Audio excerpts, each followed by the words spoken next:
must be this one. Here. Here.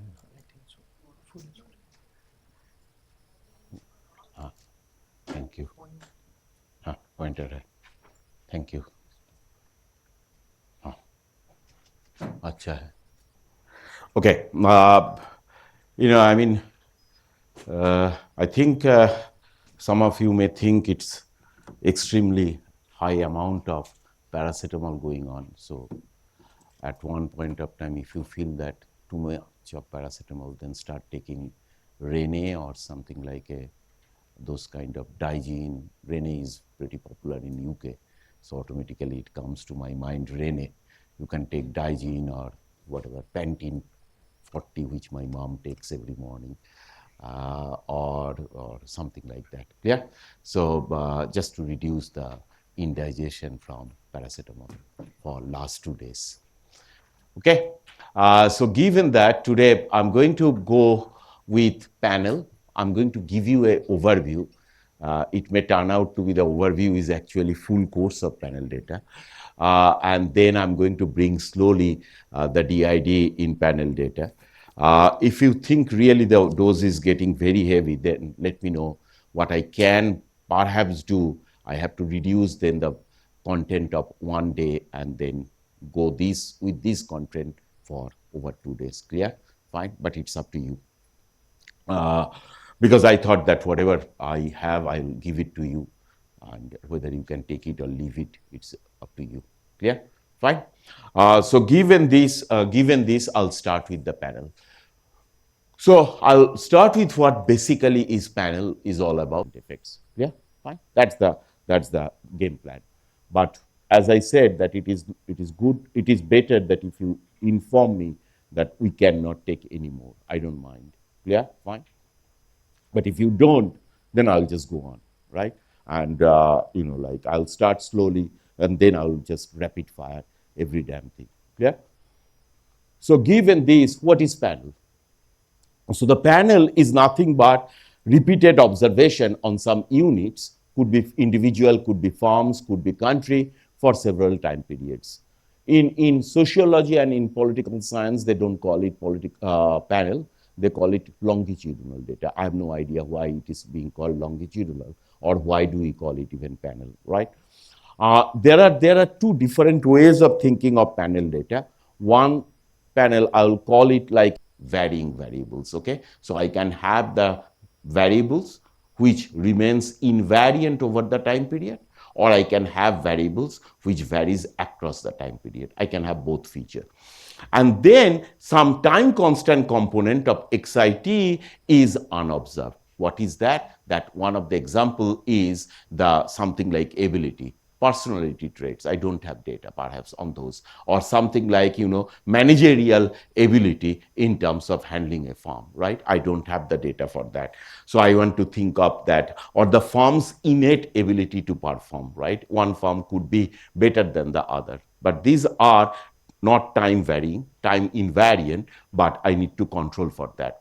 And what if it is correlated with the observed regressor? So think of it that ability can be correlated with your observed characteristics, which is education, experience, and things like that, right? What happens with that? So I'm going to think of that if I have something like a unobserved time invariant component, which we'll call in general as alpha, and I'm going to allow that the covariance of alpha and the set of the explanatory variable xit may not be equal to 0. So, right? Clear? So that's the way to think about the beginning of the panel. It's basically a time subsample of an NLSOI dataset from US. And you can think of over here that there are some variable like college graduates, which is not time varying, whereas the experience and then age, they are time varying. Clear? Okay. On the other hand, you can think of even perhaps married could be time varying, because quite often people get divorced or separated, or whatever it is. Clear?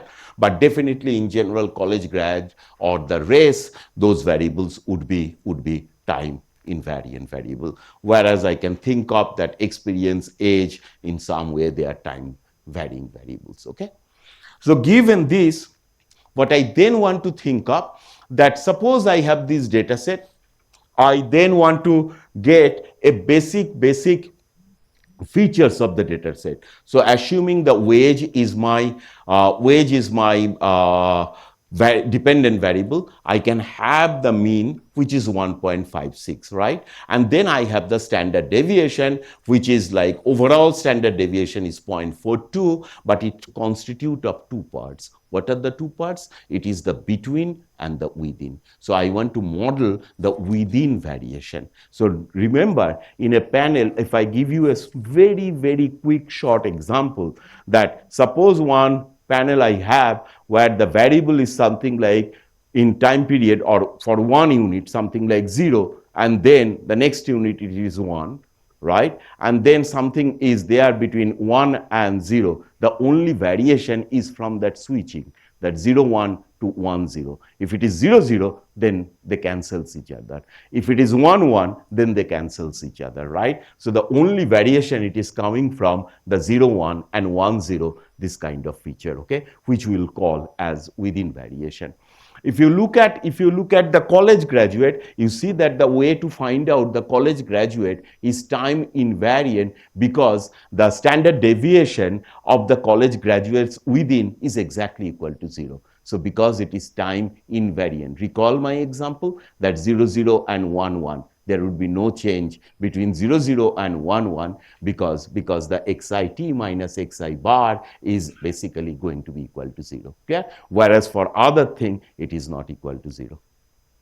Okay? College graduate. Person is college graduate, it is 1 0. 1 0.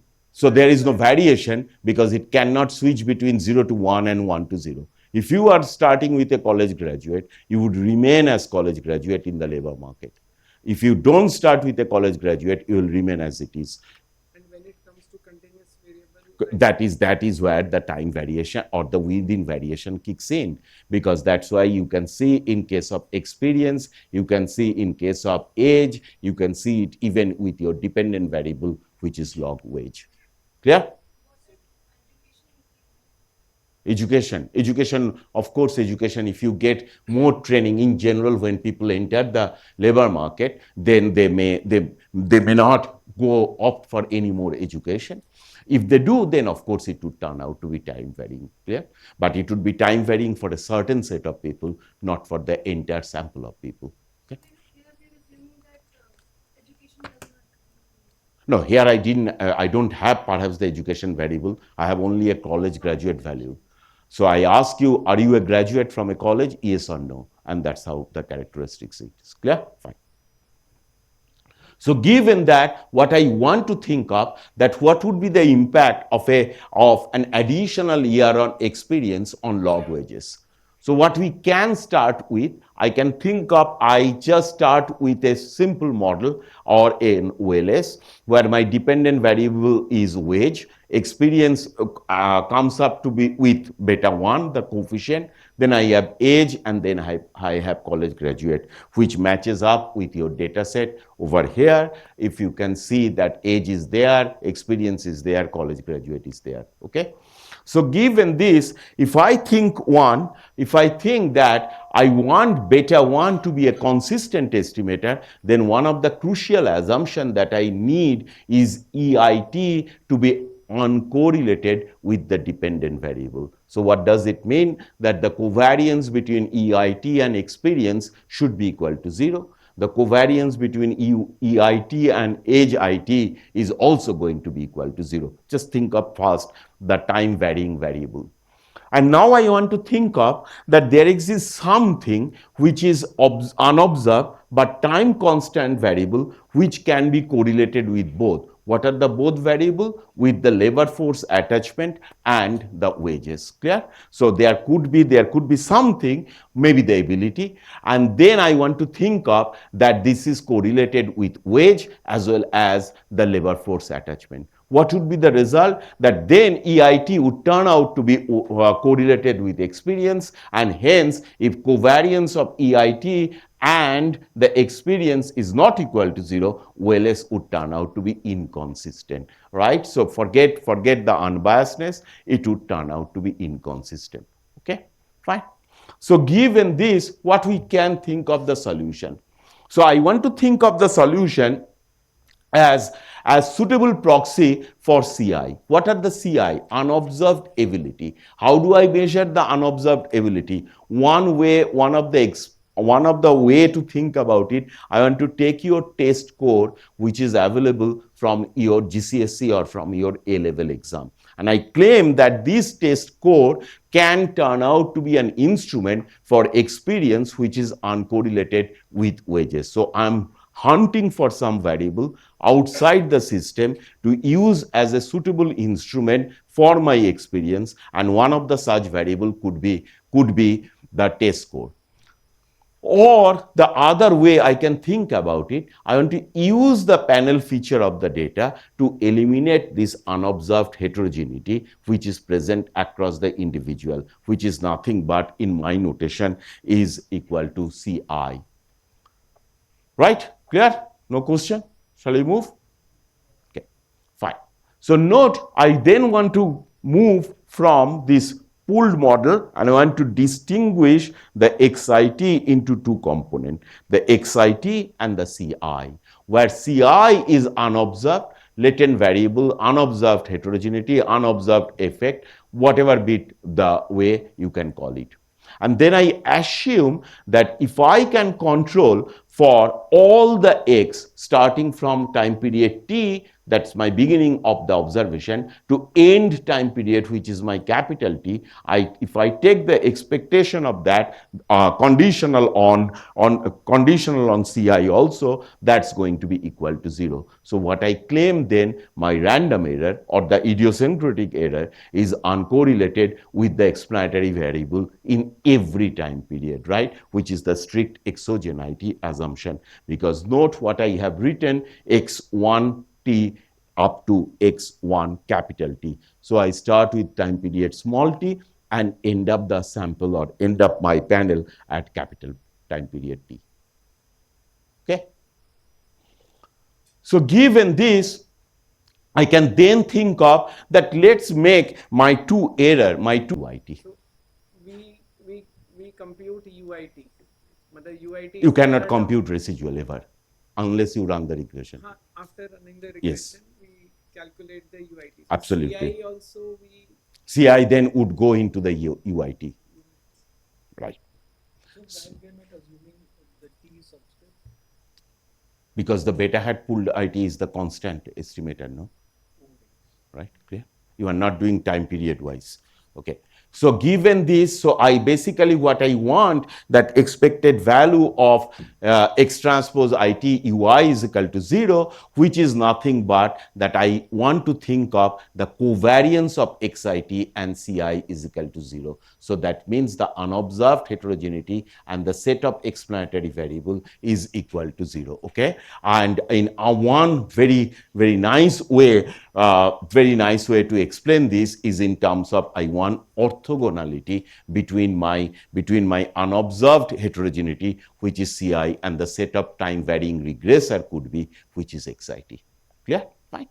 So given that, if I think of that expectation of EI conditional on XIT is more restrictive actually than even compared to strict exogeneity. Because if you recall your strict exogeneity, it was expected value of EYT conditional on x1t up to x capital T and CI, that's equal to 0. Here I am going to put even more kind of restriction when it is even more than the strict exogeneity. That's the entire point, because I want to think of that the covariance of CI and the XIT is also equal to 0. Any specific reason for using an identity sign for VIT? Where? Yeah, because it is always going to be equal to 0. It's not equal to 0, right? Because I impose that restriction, that VIT is going to be, because that's my notational advantages in some way. So note, if I do the pooled, I get something like experience is associated with a coefficient of 0.066, whatever it is, all the signs perhaps are consistent with the expectation. So I would expect that the college graduate would earn something like 0.34 units more in terms of log wage compared to the fact that who are not college graduate. Clear? So remember, that's the traditional way of interpreting a dummy variable, because in a dummy you compare the effect of when the variable kicks the value of 1 versus when it takes the value of 0, which differs from the interpretation of the continuous variable. Clear? Fine, because you need to interpret in terms of your base category, and here the base category is people who are not college graduate. Clear? Will all these Sorry. variables not cause a problem with the time? Like, Yeah, it could. I'll come later. But at least this this is is done my pooled. without the time. This is done just a pooled OLS, nothing more than that. Okay. Now note, I claim that the estimated standard error of the coefficient are likely to be incorrect. Why? Because there could be cross correlation across the I, there could be also cross correlation across the T, and hence I need to correct for the for at least for the standard error. One of the traditional way you can think about it, I want to impose something like a robust standard error which would correct for the unknown form of heteroscedasticity in the standard error. Okay. So note, I assume non-serially correlated error. So covariance of V or UIT and UIT minus 1 is equal to 0. And then this is unlikely to be held in case of panel data with heterogeneity across individual, because CI may not be usually a constant factor. Okay. And then the composite error, what would happen, are serially correlated due to the presence of CI at each time period. So CI remains there, which would make the VIT to be serially correlated. What do I mean? That covariance of VIT and VIT minus 1 is not equal to 0 because of the presence of CI, and which stays there for every period. So my main problem then lies with this presence of CI. So I need to get rid of the CI somehow by hook and crook. Okay. So given this, one of the way I think about it, that I want to get rid of the CI and I want to exploit the serial correlation in the composite error term. As soon as I start exploiting the serial correlation in the composite error term, what I give, or it gives rise to a model known as the random effects model. So note, the random effects model in some way start talking about the exploiting the serial correlation in the composite error term, which is VIT, which is equal to CI plus UIT. I still would assume for consistency my previous assumption that orthogonality between CI and XIT exists, which implies that covariance between XIT and CI is equal to 0. However, the VIT are serially correlated. Okay, that's the basic assumption of the random effect. So I then want to think of that we also assume couple of other factors. UIT is independently and identically distributed with mean 0 and variance sigma square U, and then CIs are IID with mean 0 and variance of sigma squared C. Okay, I mean, we are just thinking of normal, but you may get exactly the same thing even if it is not normally distributed. I'm assuming normality simply because that would help me later. So what do? I basically started thinking of defining a theta, where theta is nothing but sigma square U divided by T times sigma square alpha plus sigma square U. Let's start looking at in a little bit detailed way. So note the denominator, the T sigma square alpha and sigma square U is nothing but the total variance. Why? For each time period, it is sigma square alpha. I have T time periods, hence it is T sigma square alpha. Plus I have the sigma square U. Remember, I have two part of it, right? My CIs and then the other part, which is the normal UIT. So I want to think of how much of that is being explained by the idiosyncratic, the variance of the idiosyncratic error term, which is sigma square u, right? And then the ratio of the two is the proportion of the variance explained by the sigma square u in total variance. What I left with is 1 minus of that guy. I then define that guy to be theta. I multiplied the theta with my yi bar. Why yi bar? Yi bar is nothing but mean of yit. And then I similarly define xi bar, which is mean of xit. I multiply the theta with yi bar and xi bar.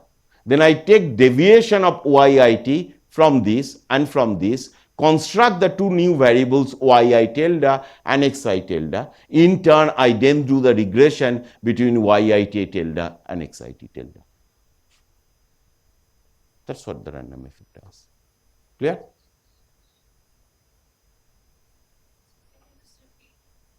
What should I repeat from when? From where? Estimation. Okay. So note, I know my total variance or variance coming from unobserved heterogeneity in every period is sigma square alpha. I have t periods of data set, so I get t times sigma square alpha. I have a random error term which can vary. That variance is sigma square u. The total variance then is t sigma square alpha plus sigma square u. You cannot write because I speak too fast. It's impossible, right? And then what would happen with your flow, you are writing, you'll start writing, it is impossible. Okay. So given this, what I then want to think of, that my numerator is sigma square u, because that's the component which is unobserved and the variation in that component. So how much of the total variance is being explained by the random error term, which is sigma square u divided by t sigma square alpha plus sigma square u. I take the square root of that, and then all I do, subtract that from 1. Why? Because I want to get rid of those guys, okay?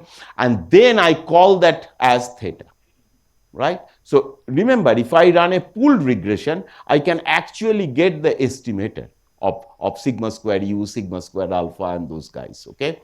And then I define the theta, and what I do in the next step, I take my original data, which is yit. Now think of theta is being estimated, right? So I then take the original data, yit and xit. I calculate the mean of yit and xit. I already know my theta.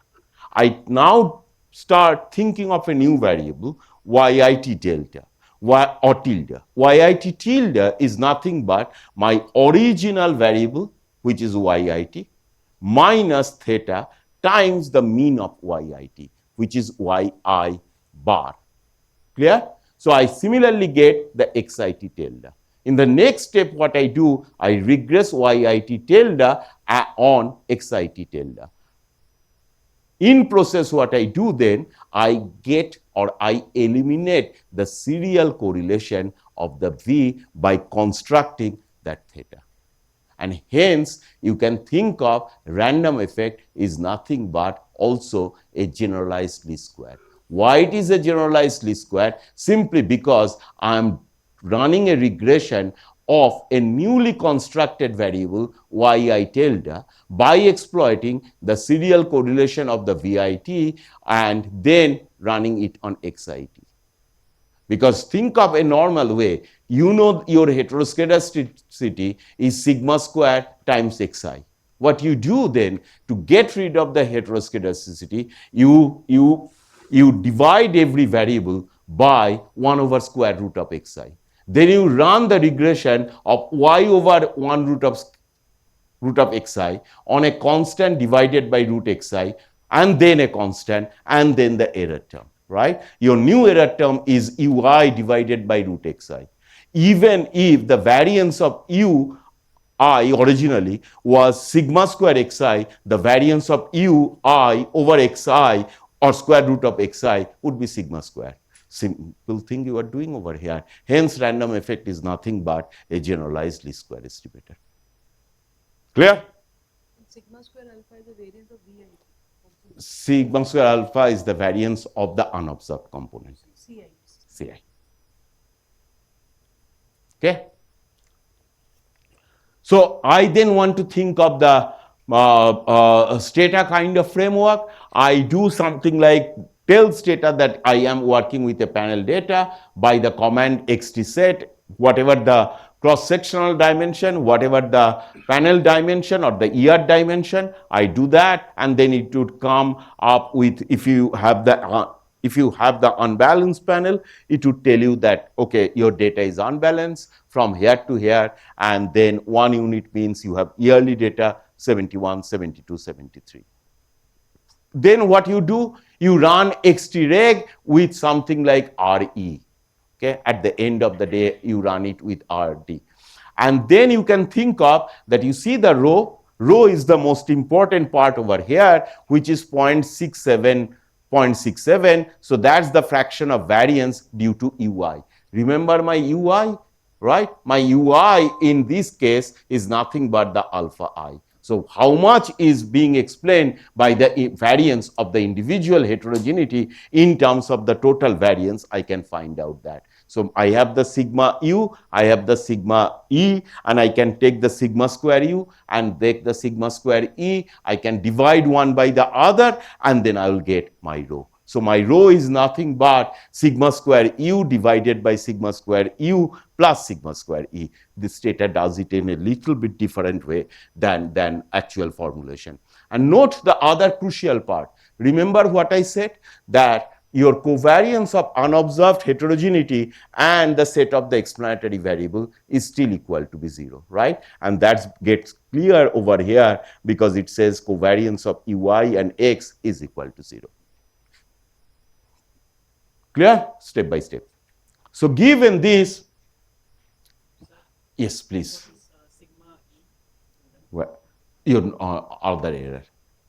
You have two errors, right? One is coming from alphas, one is coming from your UIs.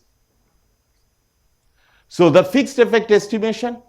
Now what would happen? We would what happens? So this 1 minus rho is this theta. Yeah. So then given this, then I have the fixed effect estimation. So what I now do, I bring back my CI. Okay, and then I want to think of that the basic difference between the fixed effect and the random effect model. In the random effect model, we did not allow for the correlation between unobserved heterogeneity and the set of explanatory variable. So we have assumed that the covariance of ui or alpha I or ci and xit is equal to 0. I'm going to break that paradigm that covariance of those is Ci and Xit is going to be equal to 0, and I'm going to assume that there could be a correlation between Xit and Ci, right? So given that, I would claim that it is more robust simply because I'm allowing that correlation or the covariance not to be equal to 0.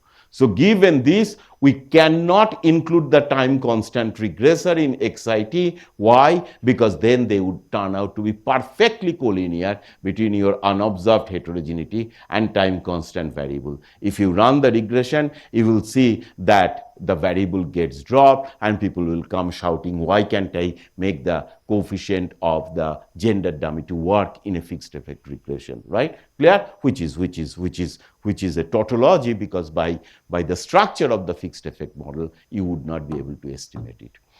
So given this, my next claim would be then suitable if we are interested in the impact of the time varying explanatory variable rather than time constant explanatory variable. What are the assumptions I am going to think of? That we are going to assume expected value of my UIT, the random error term, conditional on Xi and Ci is equal to 0, but we can dispense with the assumption of orthogonality between Ci and Xi, and that's the entire point which I want to emphasize again and again. So given this, what does the fixed effect estimator want? Remember the random effect estimator? It was a GLS transformation in terms of the theta, where I want to take the theta as nothing but the proportion of the variance being explained by the unobserved heterogeneity, right? Here, how do I want to get rid of the CI? If I think of CI is nothing but I want to think of the within transformation. What does the within transformation means? I take the original YIT, I take the original XIT, and then I subtract the mean of original YIT and original XIT from my YIT and XIT. And then I get the YIT tilde and YXIT tilde, and then I run a regression of the transformed YIT, which is YIT tilde, on transformed XIT, which is XIT tilde, to get my fixed effect estimator. Clear? So my fixed effect estimator is nothing but a regression of transformed YIT on transformed XIT, where I do the transformation to get rid of my unobserved heterogeneity. Clear? Fine? Okay.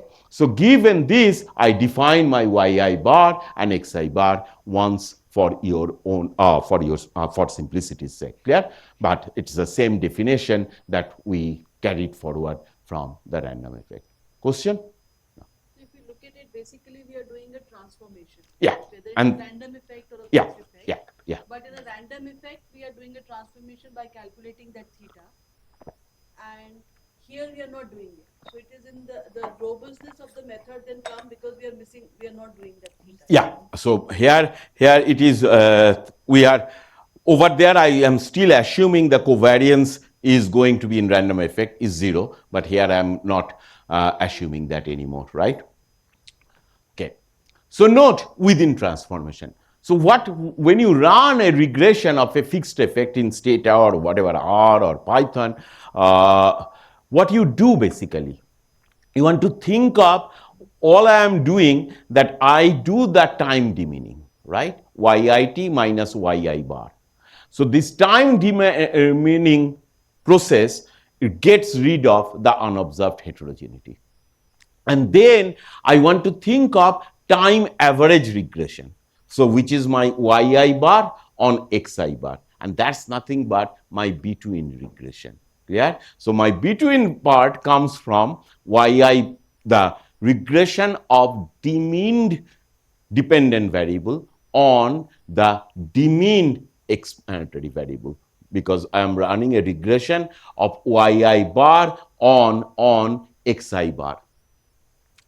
What I then do, that I basically subtract this from the original unobserved effect model. So original unobserved effect model is nothing but YIT XIT transpose beta plus CI plus UIT.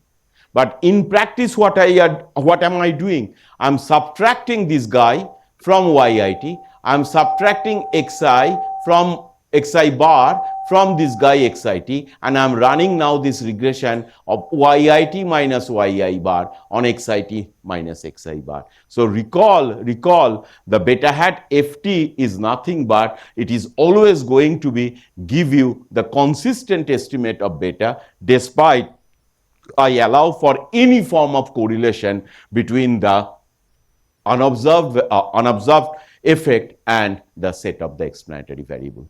Yeah, fine. And that's the advantage of the fixed effect regression. So note, the standard error from manually performing this regression will be incorrect. That's my one of the note. And why? Because think of it that I have NT, because N is the cross section, T is the time. So total observation is NT minus K degrees of freedom, where the appropriate degrees of freedom should be N times T minus 1 minus K. Why? Because I lost 1 degrees of freedom because I am calculating YI bar and XI bar. So the degrees of freedom actually should be N times T minus 1 minus k instead of nt minus k. What you do in case of when you do even a simple g test or a t test, you claim that it is sigma square divided by n minus 1 because your sample mean is already being estimated. The same concept is being carried forward over here. Okay, fine. So what I do that, I don't believe in this canned package of stata, for example, and then what I do for each one of the time varying regressor, if you can see it for each z in log wage experience age and college graduate, I started doing the mean. So mean first I do by sort individual ID, my cross section, I calculate the mean as mean of z, where z are the set of the explanatory variable, including my college graduate. Then I define my g tilde as g minus g mean, and then I run the regression of wage tilde, which is my yi t tilde on xit tilde, that means experience tilde, age tilde, and college tilde. Clear? Fine. Remember, because college tilde or college was time invariant, I cannot get an estimate of it because college graduate minus mean of the college graduate is equal to 0. So automatically it drops from the regression, and then I can basically with the transformed variable I can simply run a linear regression. Clear? Fine. So given that, that's my way of thinking of what should I say, of fixed effect model. Clear? So, but this will not Yes. capture that t minus one thing. What is t minus one thing? The standard error will not capture, will not change the degree of freedom. Let us see. Let us see. Okay. So remember, within transformation, that is how it works. So you have log wage mean, log wage tilde is nothing but the log wage minus log wage mean. That's what you have seen in the previous slide, what I have as log wage tilde for each one of the i's. Okay. So given this, his question, are the standard error in this estimation correct? If yes, are the standard errors are too small or too large, and why the college graduate is being omitted or not being estimated? I already gave you the reason for why college graduate is omitted. I'm going to come to the other two. So note, if I run this regression within transformation, which is the appropriate inference, and then I should have used xtreg, right? So if you look at the xtreg, look at one of the coefficient, experience. So if you look at the experience coefficient, it is 0.040 with a standard error of 0.009, right? And if you go back here, it is exactly the same coefficient, however the wrong standard error, right? So the standard error is actually what is happening here. The standard error is a little too large compared to what it should be. Clear? So given that, I can think of that there are other, I will come to that a little more. Again, you have the rho fraction of the variance by ui, and then one interesting thing, if you look at the bottom, you will have the F2669285, which comes with an F statistics. How do you get this 2669 and 2853? So note, I have the observation of 5525. By deviating, I lose one observation. So the first part 2669 comes from 2670 minus 1. How do I get the 5525 minus 2669 should give me 2853, and that's nothing but 5.39. How? Why? Because I have actually 2670 individual, so it would be distributed with n minus 1 times, sorry, n minus 1 nt minus k minus 1, and hence that is the F statistics distribution is all about. Clear? And that value is 5.39, and I reject the F, so that means that the presence of the unobserved heterogeneity is important in my model. Clear? Fine. Yes. So can you explain the physical interpretation of the degrees of freedom, like why it's n t minus k? Normally what we do is like you have pooled model, you have k explanatory variable, and then you have the total observation is n times t. So you degrees of freedom would be nt minus k. Here what I am doing, I am first calculating yi bar and xi bar. So I am losing one observation or 1 degrees of freedom. Hence it is nt minus k minus 1. Clear? Fine? That's the way to think about it.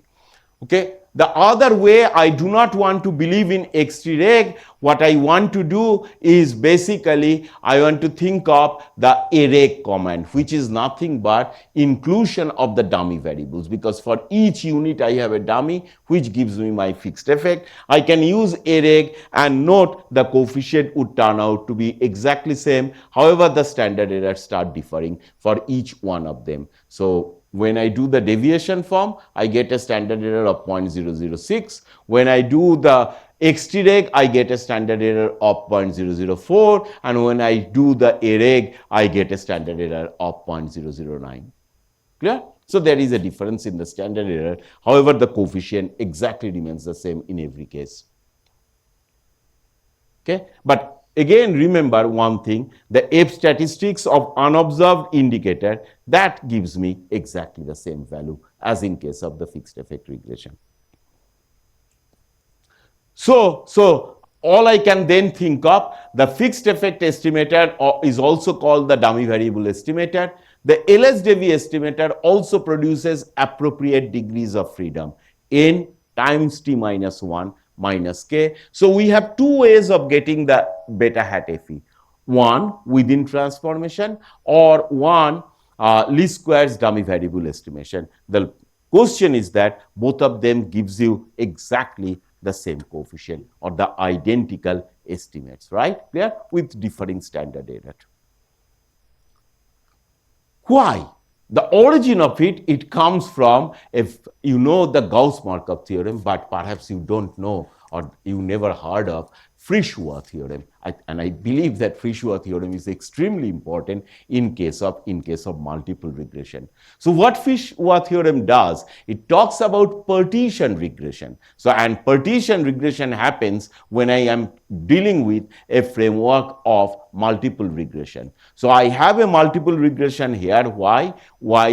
IT is being regressed on XIT and a bunch of dummy variables. Clear? So the bunch of n dummy variable can be done in two stages. What are the two stages I can think of? YIT, and each of the variable in XIT, I first regress it on the dummies. Clear? And then I replace YIT by their residual, YIT tilde, and XIT by their residual, which is XIT tilde. Clear? So I first run YIT on the set of dummies. I get the predicted value. I then construct YIT tilde as YIT minus the predicted value. Similarly, XIT tilde is XIT minus the predicted value from my first stage regression. In the second stage, I regress the YIT tilde on XIT tilde. So the residual YIT tilde and XIT tilde are exactly same as the time mean variable. Okay. So basically, I can use the Frisch-Wah theorem, and I can think of the least square dummy variable is nothing but a two-stage process. In first stage, and because it is a partition regression, in first part I partition the impact of YIT and XIT, or the impact of the dummies on XIT and YIT. I partition them. I calculate the prediction or predicted values. I use in the second stage the residual by constructing the deviation of YIT from the predicted value and XIT from the predicted values. Fine. So note, now I have three types of model. I start with a pooled model, then I went to the random effects model, and then I want to go to the fixed effect model. So I have, if my assumed model is pooled, and if it is correct, every one of them is giving me consistency. If my assumed model is random effects, then the pooled, the random effects, fixed effect can be consistent. But if it is fixed effect, then the problem begins. Then your first two entry, which is the pooled effect and the random effect, turns out to be inconsistent, and only the fixed effect remains as the consistent model, right? Clear? So basically, that's something like falsification of the null you are trying to think of over here, okay? Comparing estimator.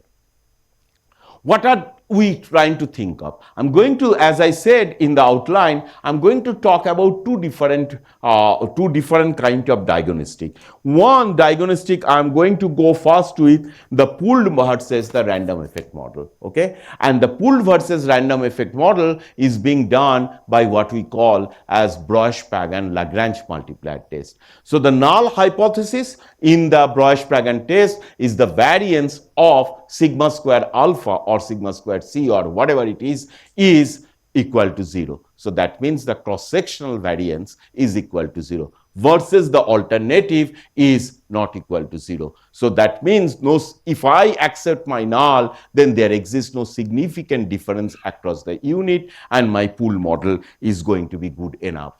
So if I run this regression of the random effect, and if you use a stata command like xtTest0, it would automatically give you the Breusch-Pagan Lagrangian multiplier test for random effects. And if you see the null is variance equal to 0 versus the alternative, and hence I am rejecting the null in this case, that the pooled OLS is appropriate. So because it tells me sorry, there is significant differences across the individuals, okay? The next test I want to think of is a test between the random and the fixed effect, because I rejected my pool model. I am in favor of my random model or random effects model. I now want to think of which one is better, random effects or the fixed effect, right? And the way I want to think about it is my null is the covariance between Ci and Xit is equal to 0. That's my random effect model, and the covariance of Ci and the Xit is not equal to 0. That's my fixed effect model. Clear? And I want to think of the Hausmann test statistics as nothing but the difference between the two estimated, which is beta hat Fe minus beta hat Re, the variance covariance matrix difference with the inverse, and then the other part of it, right? So basically this would be the Hausmann test statistics, and if we reject the null, if we can reject the null, we can employ a random effect which is more efficient and also allow the time constant regressor. So if you run the regression and do something like Hausmann FERE, then you will get with a sigma more. I don't still understand what is this sigma more and sigma less concept, but suppose I do it with the one of the coefficient, which is experience. That's my fixed effect, that's my random effect, that's my difference, that's the square of the diagonal, and I calculate this. Because I have only one variable in my model and I get chi-squared distributed with 1 degrees of freedom, the test statistics is 32.91 at 5% level or whatever, at 10% level. I reject the null and I get something like fixed effect is my preferred model in this particular case. Clear? I'll take a break because, no, I can go a little bit. So, Moonlach correction. So, remember my problem. My problem, I cannot estimate the college graduates, right? The coefficient of the college graduate was dropped. Can I think of something like a mechanism where I can still run a regression, right? But get something like the coefficient of those guys which were time invariant. And hence, here the Moonlach correction kicks in. Clear? So I'm going to think of Moonlach correction that I claim already fixed effect estimator is the most robust. Then why do you want to go with the other model? The reason for going with the other model, I cannot estimate the coefficient of the time invariant regressor in the fixed effect model. And imprecise estimation if variation in regression over time is small. Because remember, I give you an example, 0, 0 and then 0, 1. All variances or all variation is coming from 0, 1 and 1, 0. 0, 0 and 1, 1 does not produce any variance or variation. And if there are too many of those guys, then it would be very less variation, and hence fixed effect would be imprecise. And then prediction of the conditional mean is not possible in case of short panel. So what is the basic intuition of Mullach? Mullach is very simple intuition. Mullach claims that all you want to do, that you run a random effects model, but you control for the mean values of the time varying variables. So all you do, add the mean of the time varying variables as your additional regressor, and then you run the regression in the traditional setting of a random effects model, and then you can think of that would give you, because it is somehow a traditional random effect model augmented by those mean of the time varying variable, you would be able to estimate the coefficient associated with your time invariant regressor. Clear? Fine. That's how the Mullach correction works in general. So I have the original random effects model. Note XIT is my time varying, whereas GI is not time varying because it does not have a subscript of T. So what I do, inconsistent, of course, if CI is correlated with the regressor, right? So covariance of CI and XIT is not equal to 0. What Mullach does, you see, I just basically include my xi prime or xi as an additional regressor in the regression. And what is xi? It is the individual specific means of time varying regressor. What exactly I told you before. And then I run a random effect on yit, xit, zi with this added variable xi bar. Okay, clear? Fine. And then it would give me, I have no problem over here of getting the estimate of the gamma from the unobserved, from the gamma which is associated with time invariant regressor. Okay, what is the intuition? Note, beta hat random effect is inconsistent simply because the unobserved heterogeneity is correlated with regressor. So what I want to think of, dependence of CI on xi bar. So I think of an additional model over here where I can think that CI can be approximated by the mean of the time varying regressor with an error term which is Vi, where Vi is not correlated with the regressor.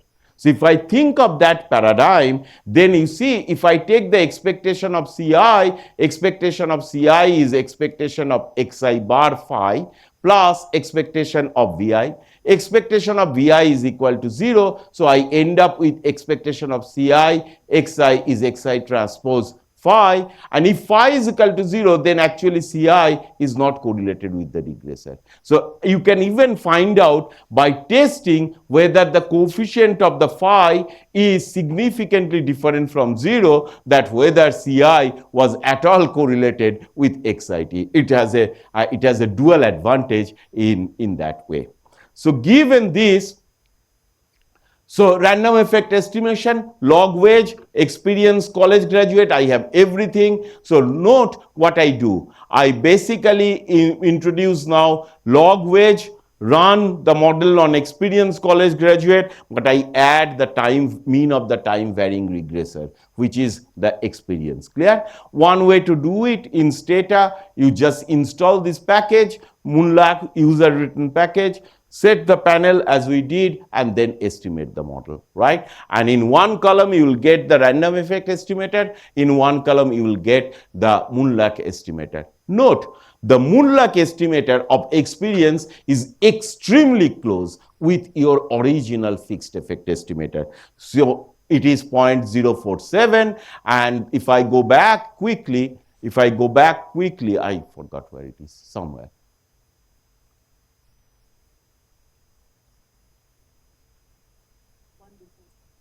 Yeah, so it is like 0.040 or 0.041. If you go a little more over here, then you will see that they are very close to each other in that way.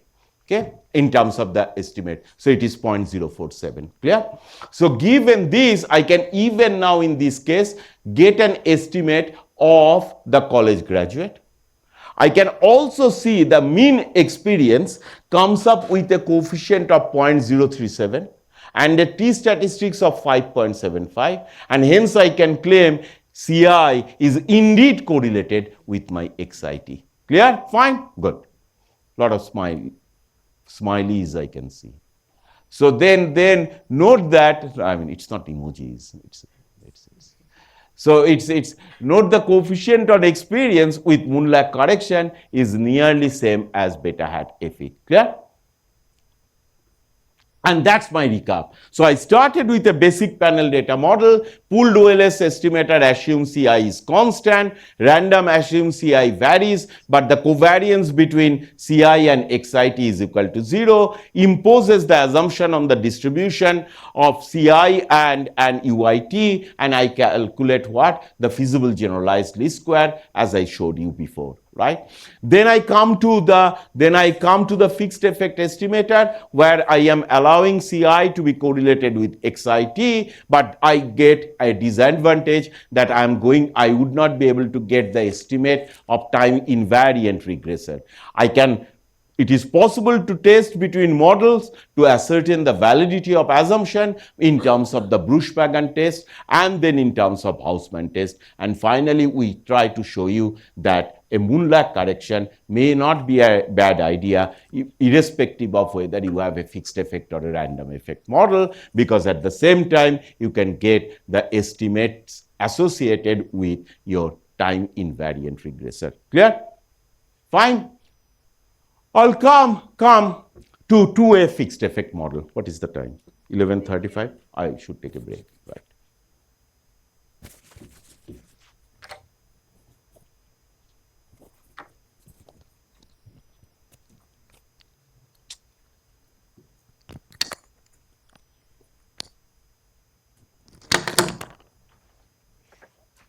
Take a break. Meet at what time? 12? 15 minutes, let's come back.